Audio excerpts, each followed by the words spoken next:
Hello guys, welcome back to my channel. It's your girl Starflame. So if you're new to my channel, welcome, and to everyone returning, thank you so much for your love and support. In this video, I just want to give you a little bit of an update, if you may, on Ye and his family in Tokyo, Japan. So if you're not aware, Ye and his family, they've been in Tokyo, Japan for the past week. Ye is married to Yeezy architect Bianca Censori. Bianca's sister, Angelina Censori, is also in Japan, North 88 Keys, Dove Charney, along with a few designers. He has an entire team there in Tokyo, Japan with him.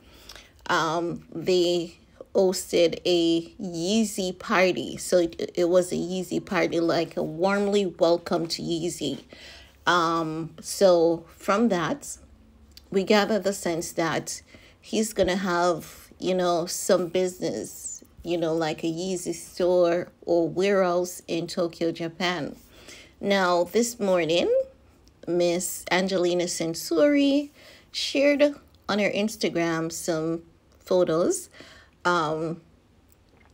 What is very interesting is the fact that Bianca is always the same right through. It's as though she really enjoys being mysterious, being low-key. And I understand that very well, because sometimes you don't want to put too much out there. And that is what I love and respect about Bianca Censori. I think that if you're with someone and you're happy, you don't have to be validating your relationship for people to feel warm and fuzzy about themselves. Once you know what you've got going on and you're good, ain't no reason to be proving anything to anyone. So as such, we're not getting a full photograph of Bianca at this point. We're just getting a snippet of her, holding hands with her sister. And you can tell that she's wearing those Yeezy sock shoes. She's in yellow. We can tell that much. And there's another photograph where it seems as though Bianca, Ye, North, and Angelina, they're in a building. Now, that building, based on the work of Toto Ando, it's giving, one of Toto Ando's beautiful masterpiece. I could be wrong, so please don't quote me on that. Now, for the rest of the photographs, it's just Angelina Censori. She has been taking most of the photographs, or rather sharing most of the photographs as well.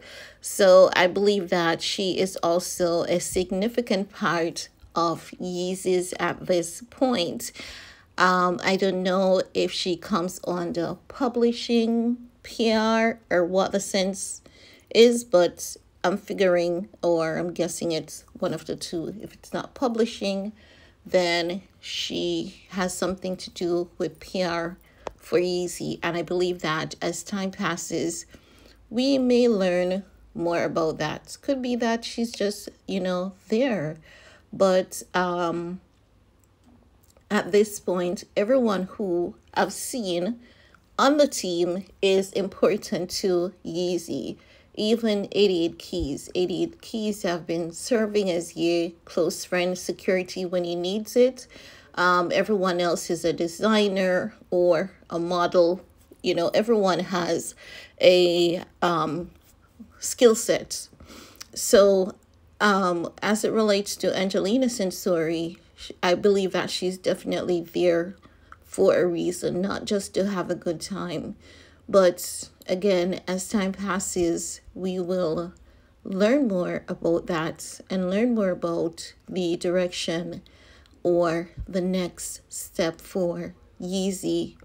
But overall, everything is good. Everything seems good, I should say, rather, so far. And we like the direction that things are going in for Ye. I don't think we can echo this enough. And I believe that it needs to be said over and over again.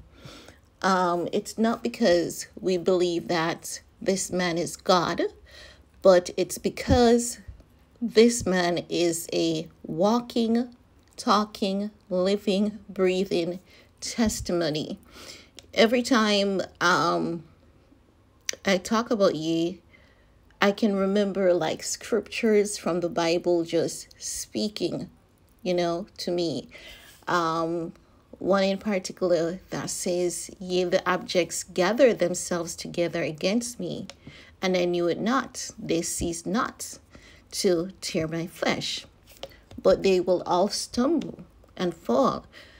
And why that comes to mind is because if you look back into everything that happened last year to Ye, Adidas was plotting with a judge to seize Ye's Yeezy bank account. And they were successful in doing so for a period of time. And what the judge did was completely illegal. So Adidas, with the powers that be, we all know who those people are.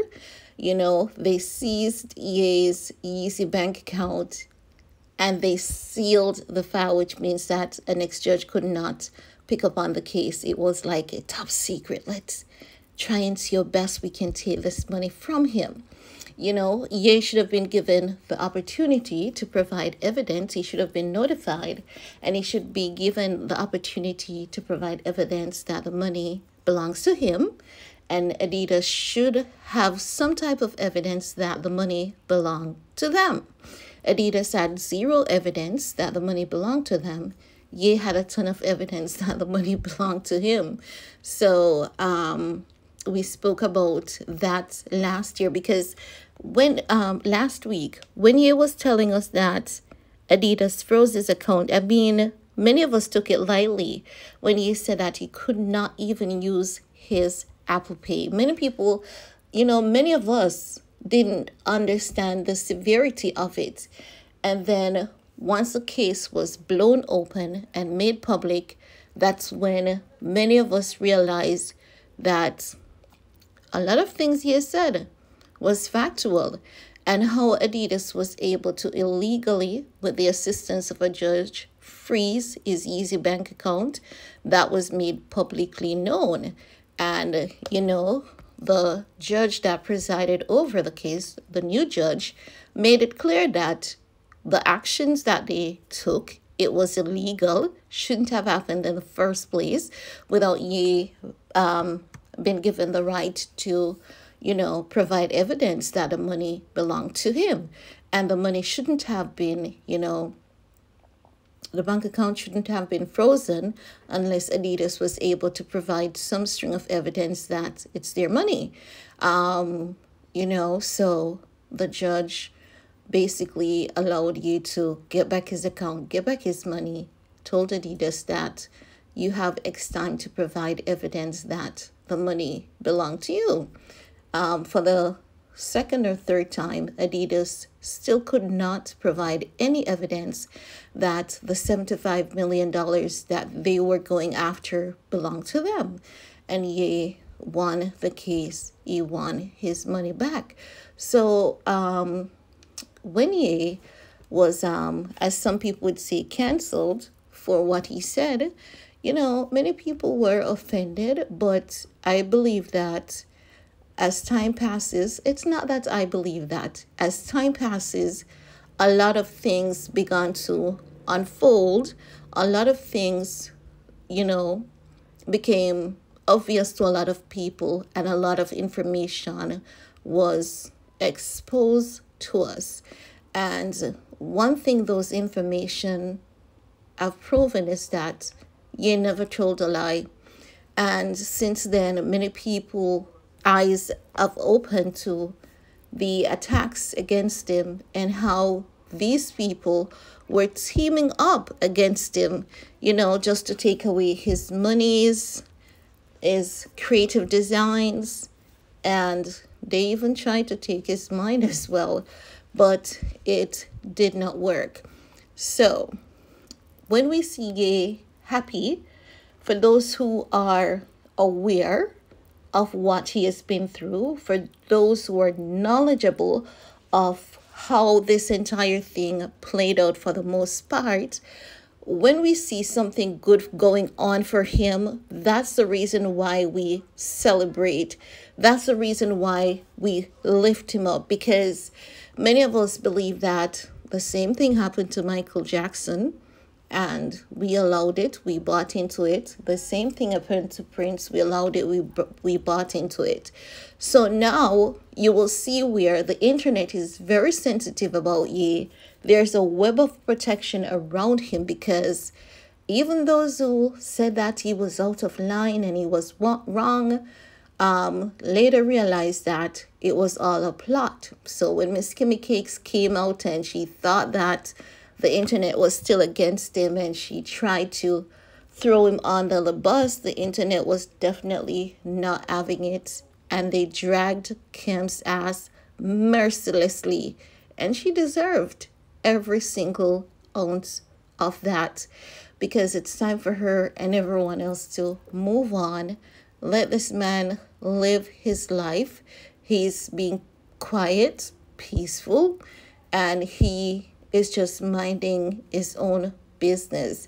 And that's the direction that we want to see things going in for him. We want it to keep getting better, and we want him to even come back better than who and what he was before. He was a billionaire before. I think the value, his worth was about $2 to $3 billion. We're hoping that it gets somewhere at about $6 or $10 billion, because it's time. But it's not going to happen overnight. But eventually he will get back to that place, that nice sweet spot, and he's gonna surpass that. That is what we're all hoping for. Also, I was told that this event was predicted, that Ye is gonna be a man, a voice of reasoning, a voice of belief, hope, and change for millions of people worldwide. And I definitely believe that, because when I tell you that through Ye, my faith has been strengthened, it has been strengthened like none other, like nothing else. I have my own personal story, but this man, when I tell you, he's a walking, talking, living, breathing testimony. He is. So much so that the people keep asking him for a prayer book. But we may get some songs, we may get an album, and whenever he does do that, you best believe I'll be listening keenly, because I want to learn and I want to replicate the steps that he took to get back to, just himself. So yeah, I know each video about Ye, I have to preach, right? I have to say, you know what? It's going to happen for a while. It's going to keep happening. There will be some videos that will be short, but there are some videos that I feel like I have to say it, and I have to say it repeatedly, because the story is just so good. It is just so incredible. It is just so inspirational.